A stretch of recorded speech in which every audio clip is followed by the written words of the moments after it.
ಆದಂತಹ Shri M R Jayaram ಅವರೇ, ಆದಿಕೇಶ್ವರ ಪುತ್ರ ನನ್ನ ಆತ್ಮೀಯ ಸ್ನೇಹಿತರಾದಂತಹ ಶ್ರೀನಿವಾಸ್ ಅವರೇ, ಆಪ್ತದ ಅಧ್ಯಕ್ಷರು ಆತ್ಮೀಯರಾದಂತಹ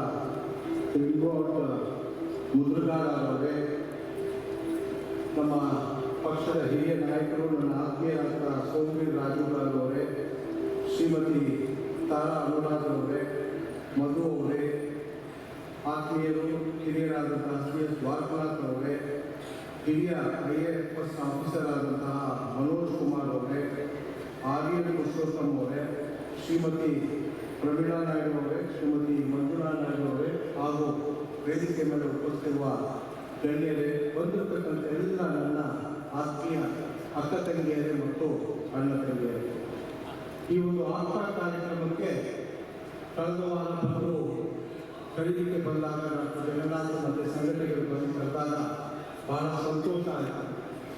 ಯಾಕೆಂತ ಹೇಳಿದ್ರೆ ಇವತ್ತು ನಮ್ಮ ಸಮಾಜ ಆಗಲಿ ನಮ್ಮ ತೆಲುಗು ಮಾತಾಡೋರು ಇವತ್ತು ಅಮೇರಿಕಾದಲ್ಲಿ ಅಷ್ಟು ಜನ ಬೆಳೀತಾ ಇದ್ದಾರೆ ಅಂತ ಹೇಳಿದ್ರೆ ಬಹಳ ಸಂತೋಷ ಆಗುತ್ತೆ. ಏಕೆಂದರೆ ಅಮೇರಿಕ ಅಂತ ಹೇಳಿದ್ರೆ ವಿಶ್ವದಲ್ಲೇ ಒಂದು ಮುಂದುವರಿದ ರಾಷ್ಟ್ರ, ಮೋಸ್ಟ್ ಡೆವಲಪ್ಡ್ ನೇಷನ್ ಅಂತ ಹೇಳ್ತಾರೆ. ಅಂತಹ ಇವತ್ತು ನಮ್ಮ ತೆಲುಗು ಮಾತಾಡುವಂಥವರು ಇವತ್ತು ಅಲ್ಲಿ ಅಷ್ಟೊಂದು ದೊಡ್ಡ ಹುದ್ದೆಗಳಲ್ಲಿ ಇರುವಂಥದ್ದು, ಕೆಲವು ಡಾಕ್ಟರ್ಸ್ ಆಗಿರ್ಬೋದು, ಇಂಜಿನಿಯರ್ಸ್ ಆಗಿರ್ಬೋದು.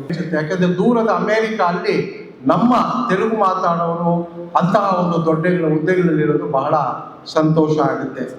ಇವತ್ತು ಆಗ್ತಾ ಒಂದು ನಾನು ನಿಜವಾಗ್ಲೂ ಕೂಡ ನೋಡ್ತಿದ್ದಾಗ ಬಹಳ ಒಂದು ಯಾರು ನಮ್ಮ ತೆಲುಗು ಮಾತಾಡೋರು ಬಹಳ ದಕ್ಷಿಣ ಭಾರತದಲ್ಲಿ ಬಹಳ ಇದ್ದಾರೆ. ಇವತ್ತು ಬಹಳಷ್ಟು ಜನ ಮಕ್ಕಳಿಗೆ ಮೊದಲಿಂದ ಕೂಡ ಏನಂತ ಹೇಳಿದ್ರೆ ನಾನು ಚೆನ್ನಾಗಿ ಓದಬೇಕು, ಒಂದು ಸಾಫ್ಟ್ವೇರ್ ಇಂಜಿನಿಯರ್ ಆಗಬೇಕು, ಒಂದು ಡಾಕ್ಟರ್ ಆಗಬೇಕು, ಅದಾದ್ಮೇಲೆ ಏನಪ್ಪ ಅಂದರೆ ನಾನು ಅಮೇರಿಕಾಲ್ ಸೆಟ್ಲ್ ಆಗಬೇಕು ಅಂತ ಹೇಳ್ತಾರೆ. ಇವತ್ತು ನಮ್ಮಲ್ಲಿ ಕೆಲವು ಯಾರನ್ನ ಹೆಣ್ಣು ಮಕ್ಕಳಿಗೆ ಮದುವೆ ಆಗ್ಬೇಕಂತ ಹುಡುಗನ ಅಮೇರಿಕಲ್ಲಿ ಇರೋರನ್ನ ನೋಡಿ ಅಂತ ಹೇಳ್ತಾರೆ. ಅಂದರೆ ಯಾಕೆಂದರೆ ಅಮೇರಿಕಾ ಅಂತ ಹೇಳಿದ್ರೆ ಈಗಾಗಲೇ ಹೇಳ್ದಂಗೆ ಮೋಸ್ಟ್ ಡೆವಲಪ್ಡ್ ನೇಷನ್ನು, ನಮ್ಮ ಮಕ್ಕಳು ಕೂಡ ಅಲ್ಲೇ ಎಲ್ಲರೂ ಕೂಡ ವಿದ್ಯಾಭ್ಯಾಸವನ್ನು ಮಾಡಬೇಕು ಅಂತ ಕೂಡ ಹೇಳ್ತಾರೆ. ಇವತ್ತು ಆಪ್ಟಾ ಅನ್ನೋದು ಮಾಡೋದು ಒಂದು ನಾನ್ ಪ್ರಾಫಿಟಬಲ್ ಆರ್ಗನೈಸೇಷನ್ನು. ಈ ಒಂದು NGO ಏನಿವತ್ತು ಸಮಾಜದಲ್ಲಿ ದಕ್ಷಿಣ ಭಾರತದಲ್ಲಿ ಇರುವಂತಹ ನಮ್ಮ ಹೆಚ್ಚು ತೆಲುಗು ಮಾತಾಡೋರಿಗೆ ಬಹಳಷ್ಟು ಸಹಕಾರಿಯಾಗಿರುವಂಥದ್ದು.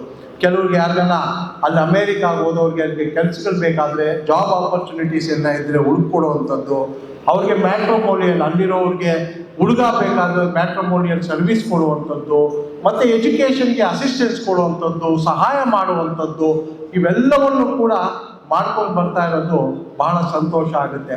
ನನಗೆ ಇನ್ನೊಂದು ಸಂತೋಷ ಏನಂತ ಹೇಳಿದ್ರೆ ಆಪ್ಟಾ ಅವರ ಮೊದಲನೇ ಕಾರ್ಯಕ್ರಮ ನಮ್ಮ ದೇಶದಲ್ಲಿ ಬೆಂಗಳೂರು ಮಹಾನಗರದಲ್ಲಿ ಆಗಿರೋದಕ್ಕೆ ಬಹಳ ಸಂತೋಷ ಆಗ್ತಾ ಇದೆ. ಅಧ್ಯಕ್ಷರಿಗೆ ನಾನು ಧನ್ಯವಾದಗಳನ್ನು ಕೂಡ ಹೇಳ್ತೀನಿ.